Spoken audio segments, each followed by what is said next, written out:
प्रिय साथियों, पुनः एक बार आप सबका स्वागत है। आज हम सॉल्व करेंगे कक्षा 10वीं के वास्तविक संख्या अध्याय में 1.2 प्रश्नावली को। इसमें 7 प्रश्न हैं, सातों प्रश्न को अभी हम सॉल्व करेंगे। चलिए एक एक करके शुरू करते हैं।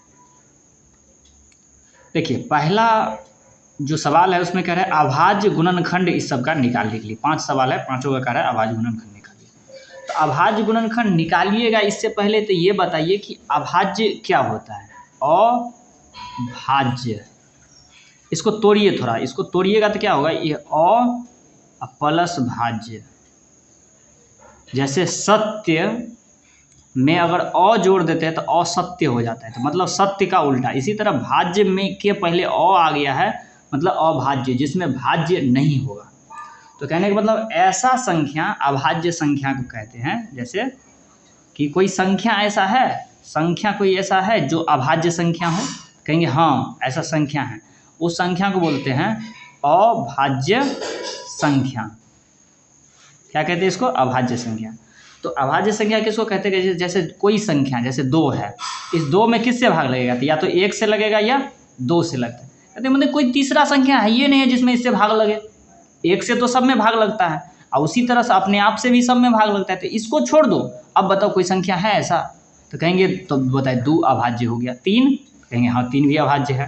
कहेंगे 4, तो कहेंगे 4 में देखो पहले 1 से लगेगा, फिर 2 से भी लगेगा, और फिर 4 से। तो ये 1 हुआ, ये 4 हुआ, लेकिन एक्स्ट्रा लग गया ना, कहेंगे 4 अभाज्य नहीं होगा। तो कहेंगे अभाज्य संख्या कौन कौन होगा? तो कहेंगे अभाज्य संख्या होगा 2, 3, 5, 7,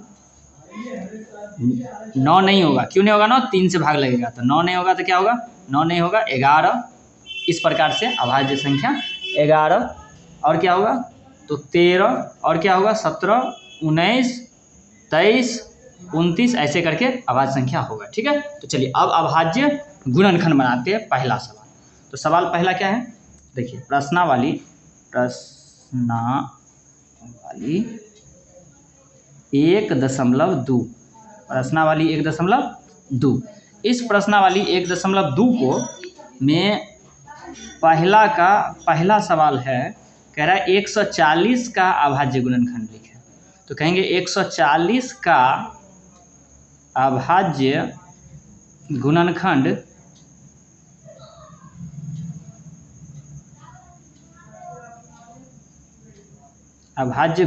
क्या होगा? कहेंगे 140 का अभाज्य गुणनखंड निकालने के लिए तो आप तो डायरेक्ट भी हम लिख लेंगे। हाँ, अब अगर आप डायरेक्ट नहीं लिख सकते, डायरेक्ट कैसे लिखेंगे? तो देखिए, डायरेक्ट नहीं लिखेंगे तो ऐसे करके निकाल लेंगे। कैसे? 140 में एलसीएम ले लेंगे। 2 से 7 दूना 14, 70 दूना, फिर 2 से 35 दूना, और फिर से 35, 5 7 35। तो कहेंगे क्या हो गया? 2 गुने 5 गुने 7। इसी को और स्टैंडर्ड रूप में लिखिएगा तो 2 के पावर 2, क्योंकि 2 है, 5 अकेला और 7 भी अकेला। तो ये हो गया इसका अभाज्य गुणनखंड। इसी प्रकार से दूसरा देखिए, दूसरा में क्या कर रहा है? 156 का अभाज्य गुणनखंड। तो 156 का अभाज्य गुणनखंड क्या हो जाएगा बताइए?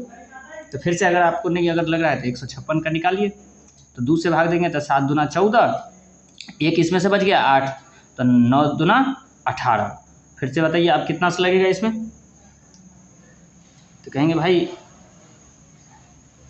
7 दूना 14, अच्छा 8 है ना, होगा 8 दूना 16, फिर 2 लगाएंगे तो 3 दूना 6, और 1 8 18, तो 9, फिर से 3 से 13 तिया 39। तो क्या हो जाएगा इसका अभाज्य गुणनखंड बताइए? 2 गुने 3 गुने 13। क्या हो गया? 3 गुने 13। इसी को अगर लिखिएगा स्टैंडर्ड रूप में तो क्या लिखेंगे बताइए? तो इसको लिखना होगा तो हम लिख सकते हैं इसको 2 के पावर 2 गुने 3 गुने 13 लिख सकते हैं ना। तो ये हो गया आपका। चलिए नेक्स्ट सवाल क्या कह रहा है? नेक्स्ट सवाल है इसी में तीसरा, कह रहा है 3825 का अभाज्य गुणनखंड। तो 38 से 50 का अगर आप नहीं निकाल सकते तो निकालिए इसको फिर से। तो 3825 इसका निकालेंगे तो क्या? 5, तो 5 7 35, 3 2 32, 5 6 30, 5 25, 7 65, फिर से 5 5 1 5, 2 अच्छा 5 25, 5 3 15, 153, फिर 3 से अगर लगा लेते 3 पंचे 15, 3 एकान 3, फिर से 3 से लगाएंगे तो 17 तिया 51 था। क्या कहेंगे हो गया? तो ये हो गया 3 गुने 5 गुने 5 गुने 3 गुने 3 गुने इतना हुआ। तो हम 3 वाला को पहले लिखते हैं, 3 गुने 3 गुने 5 गुने 5 गुने 17। अगर इसी को स्टैंडर्ड रूप में लिखिएगा तो क्या लिख लेंगे? तो 3 के पावर 2 गुने 5 के पावर 2 गुने ये 17 हो गया इसका, है ना। फिर चौथा देखिए, चौथा क्या है? तो चौथा कह रहा है कि 5 0 0, चौथा सवाल है आपका 5 0 0 5, इसका निकालने के लिए अभाज्य गुणनखंड। तो देखिए निकालिए 5 0 0 5 का 5 0 0 5। तो इसमें तो हम सबसे पहले किससे लगा सकते हैं? तो 5 से लगाइए, 5 0 0 फिर 5 एकान 5। फिर इसमें कितना लगेगा? इसमें कितना से लगाइएगा? तो इसमें हम लगा लेंगे 11 से लगा लें, 11 9 99 और फिर 1 1 11, 11 एकान 11, फिर 7 से 13 7 91। तो कहेंगे क्या आ गया भाई? तो कहेंगे 5 गुने 7 गुने 11 और गुने 13। इसमें तो कोई दुगो नहीं है, तो यही इसका स्टैंडर्ड फॉर्म हो गया। फिर इसके बाद पाँचवा अंतिम सवाल क्या करें? 7429 का अभाज्य गुणनखंड। 29 को हम 7429 का हम अगर निकालें तो अगर 17 से लगाएं, क्योंकि इधर 3 से तो लग नहीं रहा है, तो 17 चौका 68, 17 चौका 68। चलिए पहले भाग दे के देख लेते हैं, भाग दीजिए पहले। 17 चौक 68, 14 में से 8 गया 6, 2 62, 17 तिया 51, ये हो गया 1 1 11, 17 7 119। हाँ एगो क्या आ गया मेरा? एगो हमको मिला 17। अभी कितना बचा हुआ है? अभी 437 बचा हुआ है। तो अब सोचिए इस 437 में किस चीज़ से भाग लगेगा? तो एक तो 17 से लग गया, अब 17 इसमें 4 3 7 7 14 हो रहा है। तो इस प्रकार से अगर हम देखें 19 से देखिए तो लगा के 19 से, तो 19 दूना 38,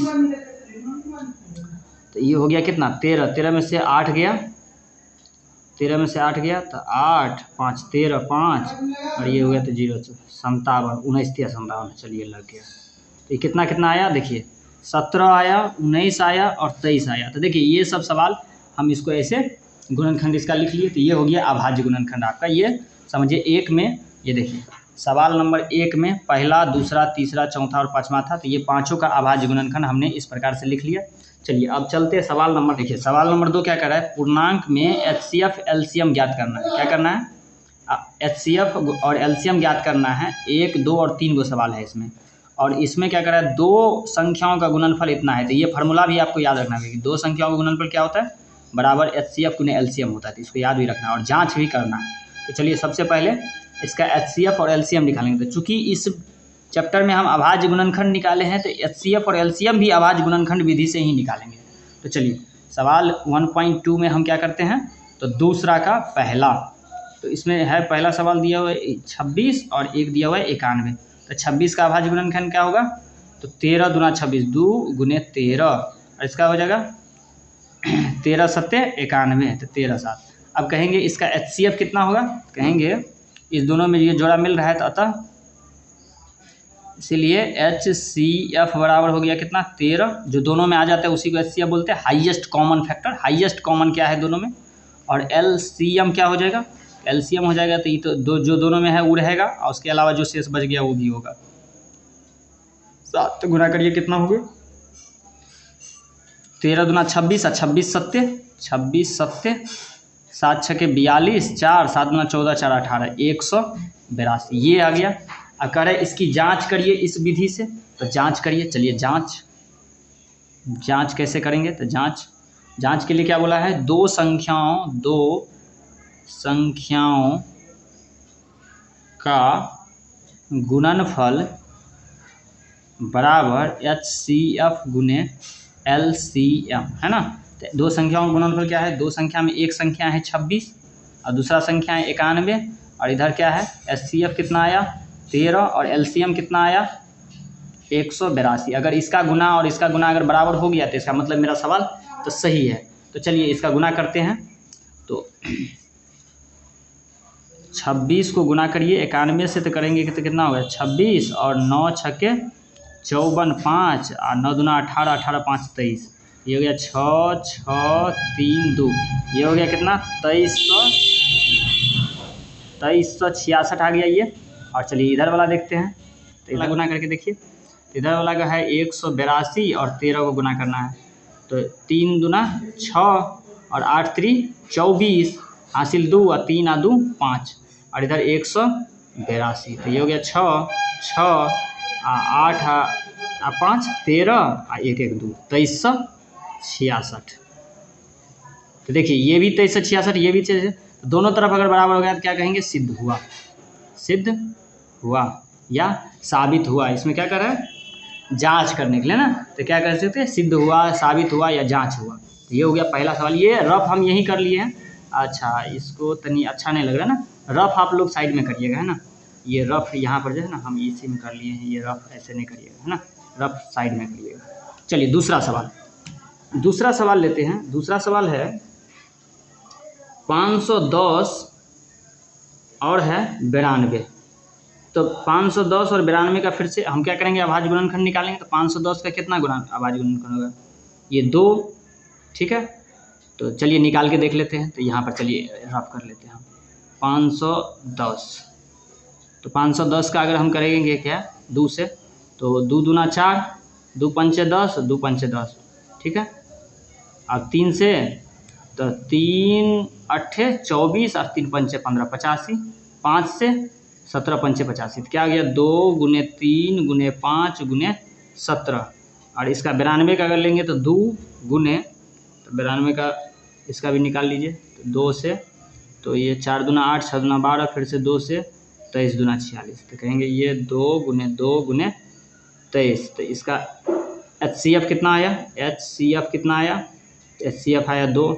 LCM कितना आया, तो गुना करिए, सबका गुना करना पड़ेगा हमको, है ना। तो क्या करेंगे हम, ये 2 और इसके अलावा जो जो बच गया सब ले लेंगे ना। तो ये 3 गुने 5 गुने 17 गुने 2 गुने 23। अब इसका गुना करिएगा तो आप लोग को कितना आएगा, तो इसका गुना करिएगा तो इसका गुना आ जाएगा 23 46 और 0 आ जाएगा। कितना आ जाएगा, 23 46 0 आ जाएगा। ये आप लोग गुना करके देख सकते हैं, इसका गुना करिएगा तो कितना आएगा, 23 46 0 आएगा। अब इस प्रकार से क्या करेंगे, फिर जांच करेंगे।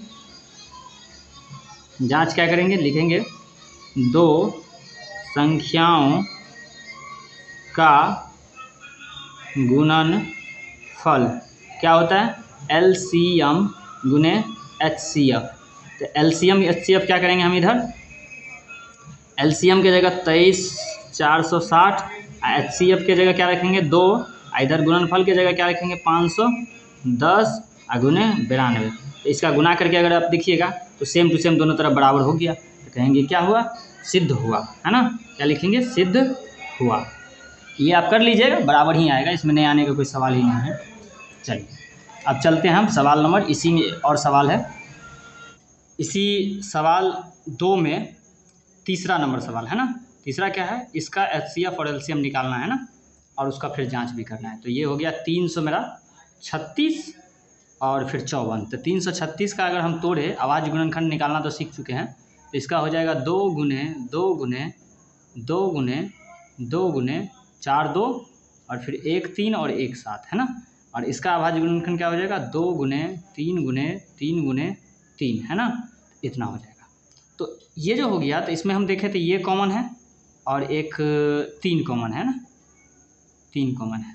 तो कहेंगे HCF अगर बात करें तो कितना हो गया मेरा, 2 गुने 3 6, और LCM कितना हो गया, तो LCM हो गया मेरा ये 2 गुने 3 रहेगा ही रहेगा, और इसके अलावा क्या क्या बच गया, तो ये 2 फिर से 2 फिर से 2, मतलब 1 2 3 गो एक्स्ट्रा 2 है, ठीक है।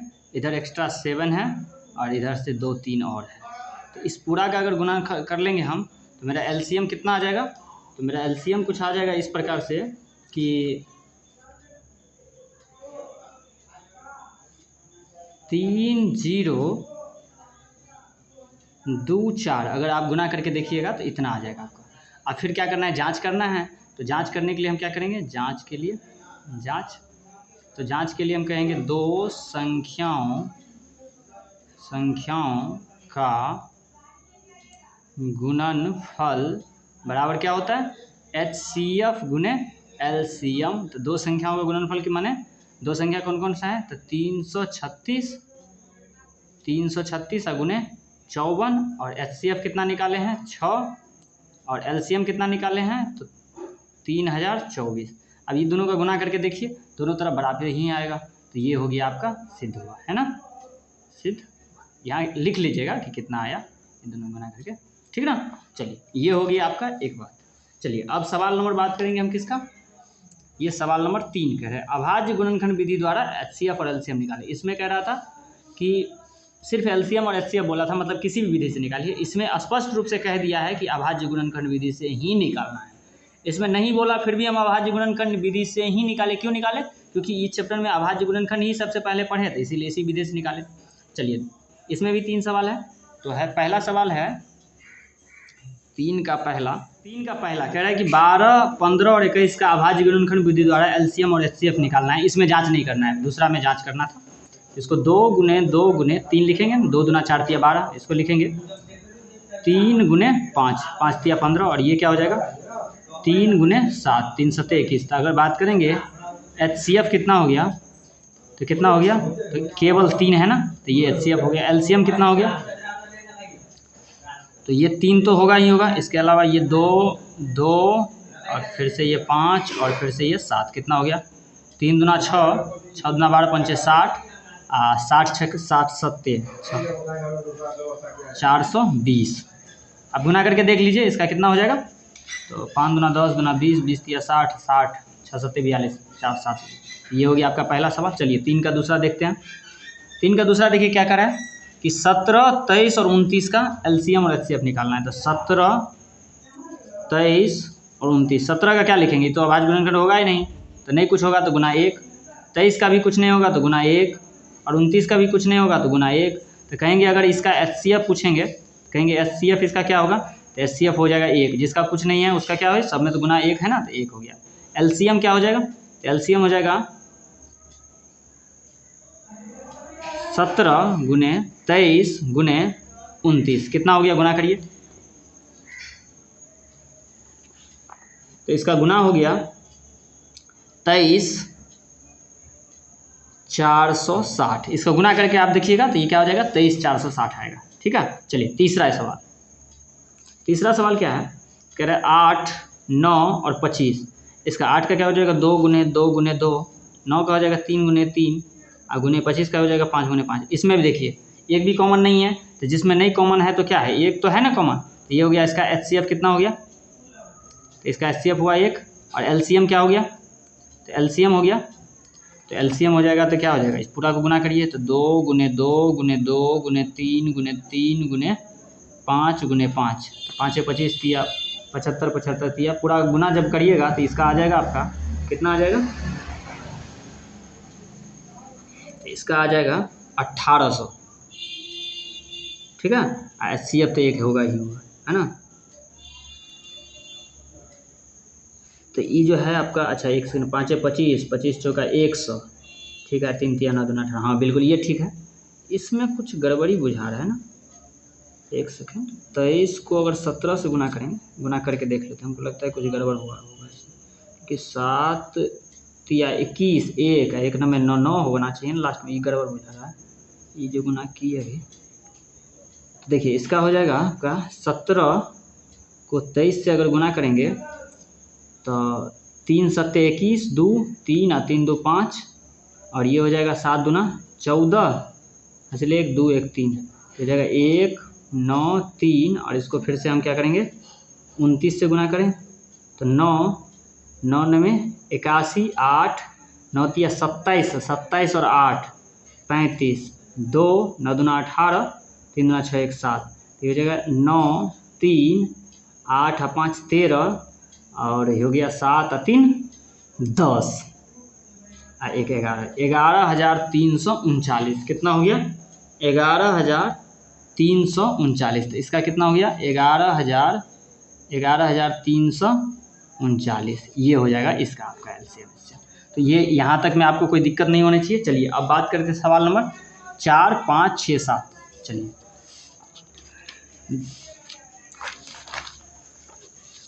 तो सवाल नंबर हो गया 4। सवाल नंबर क्या कर रहा है कि HCF इतना इतना बराबर 9 है तो LCM इतना इतना ज्ञात करें। देखिए दिया है 4 नंबर सवाल, दिया है HCF 306, 500,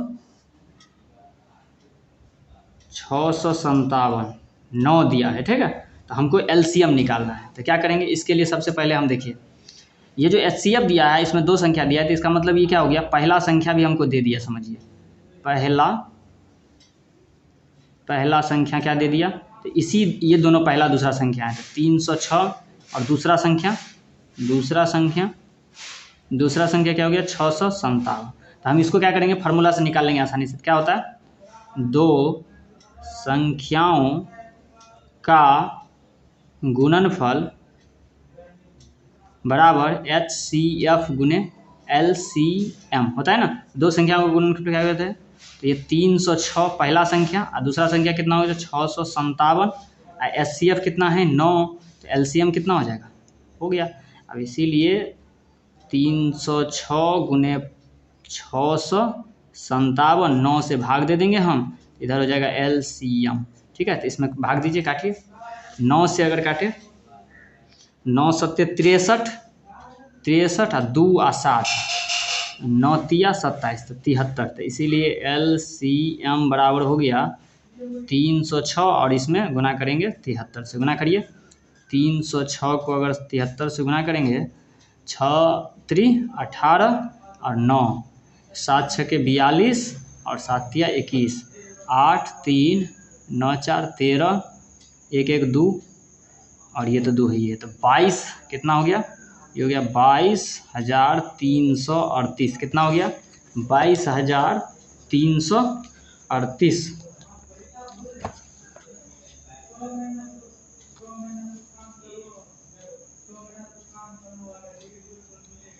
ठीक है, तो ये हो गया आपका चौथा सवाल। चलिए आप बात करते हैं 5वां सवाल का।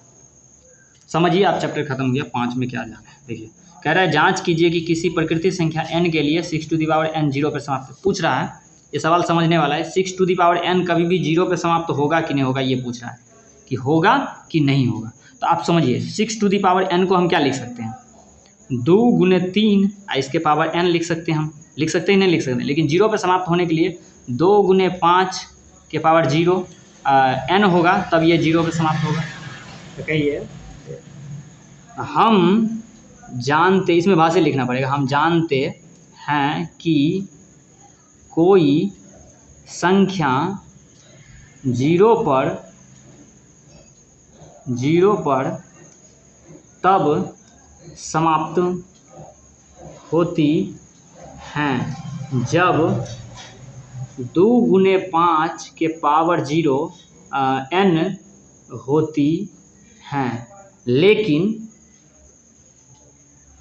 लेकिन यहाँ क्या है भाई, तो यहाँ है 2 गुने 3 के पावर n है, अतः यह 0 पर समाप्त नहीं होगी। क्या बोले कि कोई भी संख्या 0 पर कब समाप्त होती है, जब ये 2 गुने 5 के रूप का होगा, लेकिन यहाँ किस रूप का है 2 गुने 3 का, तो इसीलिए ये 0 पर समाप्त नहीं होगी। चलिए ये 5वां हो गया, भाषा वाला सवाल है। चलिए छठा सवाल है, देखिए समझिए। छठा कह रहा है कि इसको लिख लेते हैं, क्या लिख दिया हुआ है, तो 2 गुने 11 गुने 13 प्लस 13, और दूसरा सवाल दिया हुआ है 7 गुने 6 गुने 5 गुने 4 गुने 3 गुने 2 गुने 1 प्लस 5, ये 2 दिया हुआ है इसमें, है ना। देखिए सवाल देखिए, व्याख्या करें कि इतना इतना भाज्य संख्या है, तो भाज्य संख्या है, तो इसके लिए हम क्या करेंगे, तो देखिए इसको सबसे पहले तो गुना करिए, 11 दूना 22, 22 को 13 से गुना करिए, तो इधर रफ कर लेते हैं, 22 को 13 से गुना करें, 13 दूना 26, 2 13 दूना 26, 27 28, कितना हो गया 286, इसमें 13 जोड़िए, तो 6 3 9, 8 1 9, 299, कितना आ गया, ये हो गया 299। अच्छा ये कितना हुआ, तो इसमें यहाँ देखिए 3 दूना 6, 6 चौक 24, 24 पंचे 120, 120 को 42 से करेंगे, 120 को 42 से अगर गुना करें तो कितना हो जाएगा, जीरो को तो रहने दीजिए साइड में, 12 दूना 24 और 12 चौक 48, 49 50, तो ये इतना हो गया। और प्लस इसमें 5 जोड़िए, ये वाला 5 जोड़िएगा ना, तो ठीक है। तो ये हो गया 5045, तो ये हो गया मेरा 5045। तो कह रहा है कि ये व्याख्या करिए कि ये क्या है, भाज्य है। भाज्य है माने क्या, इसमें किसी चीज़ से भाग लगेगा। तो हम लगा के देखते हैं, 299 में हम कोई चीज़ से भाग लगेगा, सोचिए इसमें से कोई चीज़ से भाग लगेगा कि नहीं लगेगा। तो इसमें हम 3 से तो लगेगा नहीं, 2 से लगेगा नहीं, 11 से भी नहीं लगेगा, 13 दूना 26, हाँ 13 से लगा के देखिए तो 13 दूना 26 और ये हो गया 3 9 13 3 39। हाँ कहेंगे इसमें किससे भाग लग गया, तो कहेंगे ये इसको लिख सकते हैं हम 13 गुने 23, इस रूप में ये लिखाएगा। और ये 545 वाला को अगर देखें तो इसको अगर तोड़े तो 545 को अगर हम 5 से तो ऑलरेडी लग जाएगा, तो 5 1 5, ये 0 0 और ये 45 0 95 45। तो इसको भी हम लिख सकते हैं 5 गुने 1009 के रूप में। तो देखिए एक बात समझिए, कोई भी संख्या जो अभाज्य होती है उसमें या तो 1 से लगता है या अपने आप से लगता है। लेकिन बताइए इसमें देखिए 13 से लग गया और 23 से भी गुणनखंड हो रहा है, तो इसका मतलब ये भाज्य है। ये क्या है, सिद्ध हुआ ये भाज्य है। और इसी प्रकार से बताइए इसमें भी 5 से लग रहा है और 1 से 9 से भी इसमें भाग लग रहा है, गुणनखंड हुआ है मतलब भाग लग रहा है, तो ये भी क्या है, भाज्य है। ठीक है, अगर इसे स्पष्ट रूप से आप लिखना चाहेंगे तो कहिएगा कि 2 गुने 11 गुने 13 प्लस 13 बराबर 299 का गुणनखंड 13 गुने 23 होता है। अतः इसमें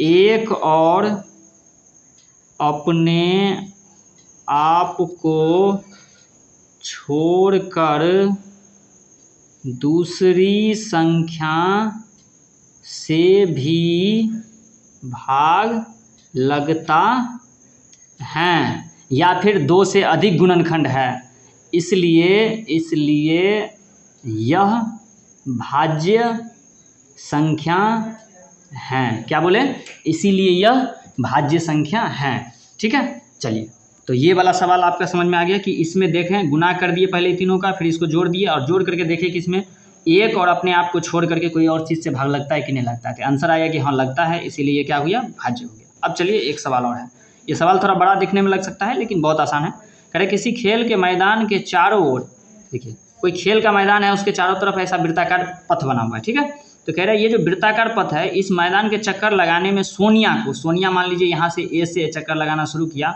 तो सोनिया को इस पूरा चक्कर को पूरा करने में कितना लगा, 18 मिनट का समय लगा। कितना लगा, 18 मिनट का समय लगा। जबकि इसी मैदान को चक्कर लगाने में रवि को कितना लगा, 12 मिनट का समय लगा।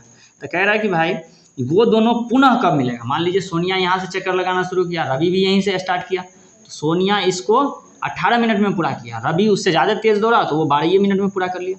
अब कह रहा है ये दोनों दोबारा कब मिलेगा। तो अगर ऐसे हम साधारण भाषा में समझे बिना मैथ के, तो समझिएगा सोनिया एक चक्कर में यहाँ पर आएगा, एक चक्कर हुआ, फिर से 2 चक्कर में यहाँ से आएगा, 2 चक्कर में यहाँ पर, फिर 18 दूना 36 मिनट इसको लगेगा।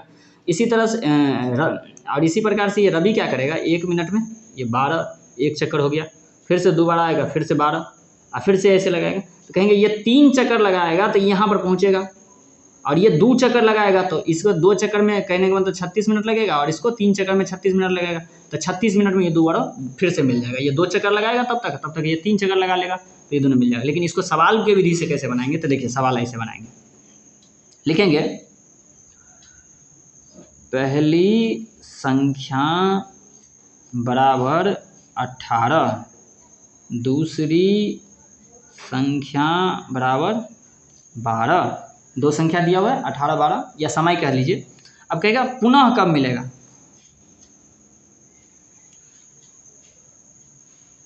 पुनः दोबारा मिलेगा इसके लिए हमें LCM लोएस्ट कॉमन मल्टीपुल निकालना होगा। इसीलिए 18 का क्या लिख सकते हैं, 2 गुने 3 गुने 3 और 12 का 2 गुने 2 गुने 3, तो ये हो गया ये हो गया ये, तो क्या हो गया इसका LCM बराबर 2 गुने 3 गुने 3 गुने 2, तो ये हो गया कितना 2 6 6 18 दुना 36, कहेंगे 36 मिनट। अतः दोनों 36 मिनट बाद पुनः मिलेगा। ये दोनों पुनः कब मिलेगा, तो 36 मिनट बाद ये दोनों पुनः मिल जाएंगे। तो ये सवाल आपका हो गया कंप्लीट। चलिए अब अगले चैप्टर में हम बात करेंगे अपरिमेय संख्या से संबंधित, और ये चैप्टर 1.3 के बारे में बात करेंगे। उम्मीद करते हैं आपको इस चैप्टर में कोई तरह की दिक्कत नहीं होगा। तो चलिए पुनः मिलते हैं नेक्स्ट चैप्टर में। आप सबों का बहुत बहुत धन्यवाद। आपका दिन शुभ हो।